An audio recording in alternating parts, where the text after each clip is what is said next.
Hey guys, in this lesson we would understand the transformations of polynomial functions. Whenever it comes to transformations, we always discuss the vertex form of the function. Because it's polynomial function, so we will be talking about the vertex form of polynomial function. Now we are already familiar with this general form of transformation equation. If we are talking about a quadratic polynomial function, then this general form would change from f to a square on this bracket. We know this is the transformed quadratic equation. Because quadratic is an example of polynomial, therefore we are taking this example here as well. Next is, if we want to write down the general form of transformed cubic function, it would be kx minus d. Whole thing would be raised to the power of 3. So this is the general form of transformed cubic function, and this is the general form of transformed quartic function. Because the power is 4 in this case, we know this function is surrounding this bracket, therefore whatever happens to x, if x is raised to the power 2, the whole kx minus d is also raised to the power of 2. One thing we have to remember here is that k is supposed to be factored out of x minus d. That is very important. So the types of questions that can be asked for this particular case is, we can be asked to describe the transformations for a given equation. For example, if you're given the question y equal to 12 x minus 9 whole to the power of 3 minus 7. We know this is a cubic function, so we would write down the general cubic function equation below it. So a is given to us as 12. K is not there means k is 1. Always remember, whenever a and k are not there, they're always 1. If d and c is not there, they're 0. Next we have d is 9. Next we have c is the negative 7. So we just have to describe these transformations. A is 12 means it's a vertical stretch by a factor of 12, and this vertical stretch will be seen on the parent function y is equal to x cubed. So this is the parent function that will be transformed when these numbers are introduced. Next, k equal to 1 we do not have to describe because it's neither a stretch nor a compression. D is 9 means graph is horizontally translated by 9 units right, because it's positive. Next we have a c negative 7 means graph is vertically translated by 7 units down. And this is how we describe the transformations. This is type 1 of the question. Let's say we are given a question where a function y is equal to x cubed is reflected in the y-axis, reflected in the x-axis, horizontally compressed by a factor of half, and vertically translated 2 units up. What is its new equation? For this, you're assumed to know the meanings of each transformations.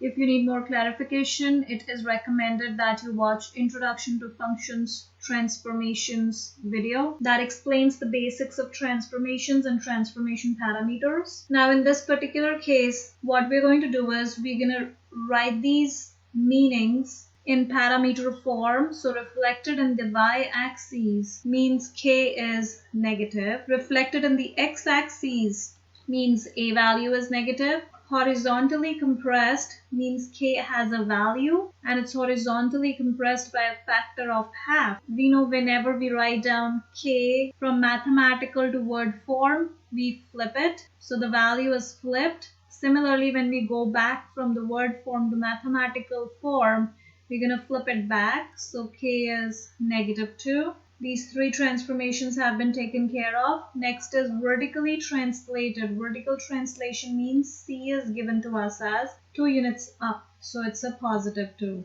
D is not given to us, so we can put in d as a 0. Now our parent function is y is equal to x cubed. They want us to introduce the parameters to this parent function. We know the transformed general equation for a cubic function is a k x minus d whole thing to the power of 3 plus c. So we would sub in all the values now. A is negative means it's a negative 1. K is a negative 2.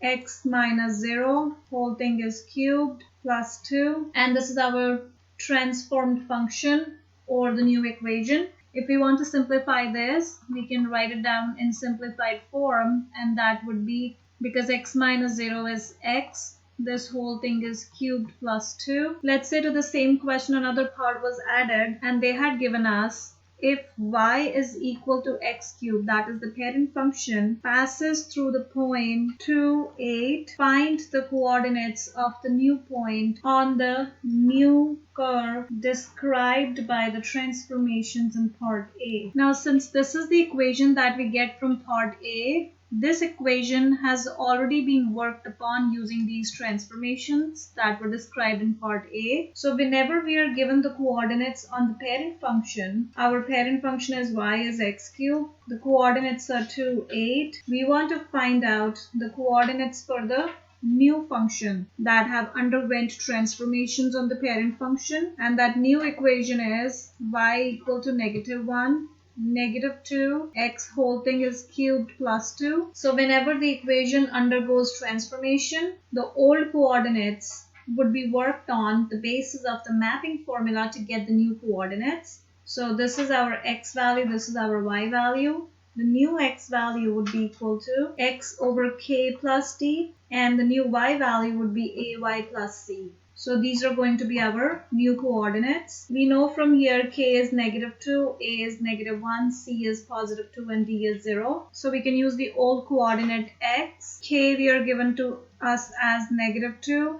D is given to us as 0, A is given to us as -1, times Y is the old coordinate, that is 8, plus C is given to us as 2. Now, if we solve the x value, we get 2 divided by -2 is a -1, plus 0 is -1 itself. -1 times 8 is a -8, plus 2 is a -6. Therefore, the new coordinates that we get is -1, -6. And this is how the old coordinates on the parent function change to new coordinates on the transformed function using the mapping formula. If we are asked to make a graph of this particular function, we would use the same mapping formula and take other points on the parent function to make the graph of the new function. Another type of question that can be asked from the vertex form is to write the equation of the transformed function described by the following graph on y equal to x cubed. So this is the parent function for which we have to introduce transformations to write on the new equation. So this is the transformed graph. We know if we have to make a graph of y equal to x cubed, this is how the parent function graph would look like. However, this graph has been introduced with transformations. That's the reason it has changed from this to this form. Now, how to write on the equation of this graph? We would first write on the general transformed cubic function equation, and that is y equal to a x minus d whole cube plus c. Now always remember, whenever we are writing the vertex form into equation from the graph, we need not mention both a and k. We can only solve for either a or k. A is always the easiest to solve, so that's why we'll just take away k. We'll solve for a only. Now how do we do this is, this is the change point that was here in the original parent function. This was 0, 0 here. Here we notice that it has moved 3 units right because x is 3, and it has moved 4 units down. So we would use this as the d value and this as the c value. X minus d value is 3 and c value is -4. Now all we have to do is solve for a. So basically we can look for d and c in the graph. However, we cannot look for a in the graph. So a will always need to be calculated. But to calculate a, we need to look for x and y coordinates, and that would be picked up from any other point given. So we are given point 4, -6. We would sub in 4, -6 as x and y, and we would solve for a. 4 minus 3 is 1 to the power of 3 minus 4. The whole thing is equal to -6. This would give us 1 cube is 1 times a is a, minus 4 equal to -6. We have to isolate a, so we would move this on the other side. -6 plus 4 gives us a equal to -2. Therefore, our final equation would be y equal to a we have got to find as -2. X is x minus d is given to us as 3 to the power of 3 minus 4. So this is our transformed equation for the parent function y is equal to x cubed when we are given a graph of the transformed function.